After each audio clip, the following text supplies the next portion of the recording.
4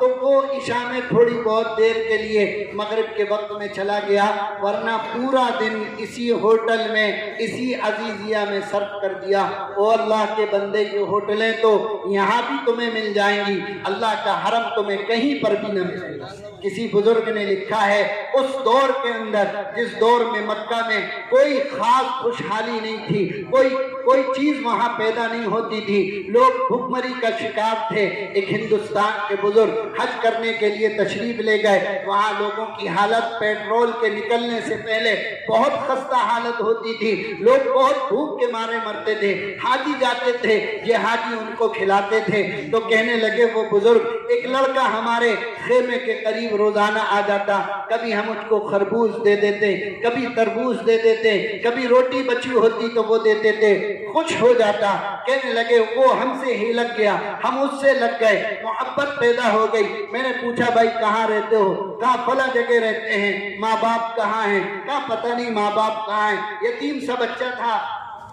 کہنے لگے ہماری بھی محبت اس کے دل میں جاگزی ہوئی اور اس کی محبت بھی ہمارے دل میں جاگزی ہوئی۔ جب ہم جانے لگے تو میری بیوی نے کہا کیا اچھا ہو ہم اس بچے کو اپنے ساتھ لے چلیں، کیا اچھا ہو ہم اس بچے کو اپنے ساتھ لے چلیں۔ تو اس بچے سے ایک دن جب آخری دن تھا، کہنے لگے کہ بیٹا اگر تم اچھا ہو ہمارے ساتھ چلو ہمارے ملک۔ تو اس لڑکے نے کہا آپ کے یہاں کیا کیا ملے گا؟ انہوں نے کہا ہمارے یہاں لائٹ ملے گی، تمہیں پنکھا ملے گا، کولر ملے گا، اے سی ملے گا، بہترین آرام کی چیزیں ہیں، کھانے پینے کی چیزیں تمہیں بہت اچھی دستیاب ہوں گی، ہم تمہیں اپنا بنا لیں گے، اپنا بیٹا بنا لیں گے، ہمارے ساتھ رکھیں گے، ساری چیزیں تمہیں مہیا ہوں گی۔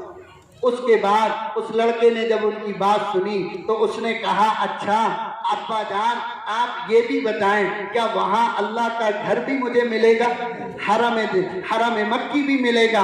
کہا نہیں بیٹا بس یہ چیز تو ہمارے یہاں نہیں مل سکتی ہے، یہ سعادت تو بس تمہارے لیے ہے۔ تو اس نوجوان نے کہا پھر تو میں بھوکا رہ لوں گا لیکن اللہ کے گھر کو چھوڑ کر نہیں جاؤں گا۔ ہمیں اللہ نے موقع دیا، ہم ہوٹلوں میں پڑے ہوں، اے سیوں میں سو رہے ہوں اور اللہ کے حرم کی نمازوں کو چھوڑ رہے ہوں۔ جس گھر میں نماز پڑھنے کا ثواب 1 لاکھ ہو وہ آپ کو یہاں ملے گا، وہ آپ وہاں چھوڑ کر ہوٹلوں میں نمازیں پڑھیں۔ وہ علماء کا جو اختلاف ہو میں اس اختلاف میں جانا نہیں چاہتا، لیکن وہ فضیلت آپ ہوٹل میں نماز پڑھ کے حاصل نہیں کر سکتے جو فضیلت حرم کے اندر نماز پڑھ کر آپ کو حاصل ہوگی۔ کوشش کریں ایسے وقت میں جائیں جہاں زیادہ نمازیں آپ کو حرم کی ملیں، رات حرم میں رکھیں، وہاں عبادت کریں، اللہ سے دعا مانگیں، کچھ نہ کریں بیت اللہ کو دیکھیں، جب بھی آپ کو عبادت کا ثواب ملے گا۔ اسی طرح حرم مدنی جائیں، وہاں پر بھی کوشش پوری یہ کریں نماز حرم کے اندر ہی ادا کریں،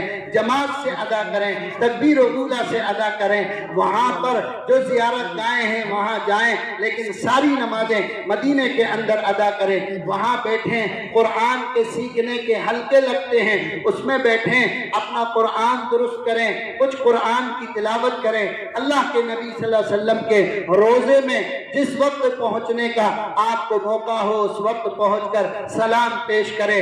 سامنے ہی وہاں پر جنت البقیع ہے، جیسے ہی گیٹ سے داخل ہوں گے حضرت عثمان غنی رضی اللہ تعالیٰ عنہ کی قبر ہوگی، وہاں پہنچیں، جنت البقیع میں جائیں، وہاں پر تمام قبروں پر صلاۃ و سلام عرض کریں۔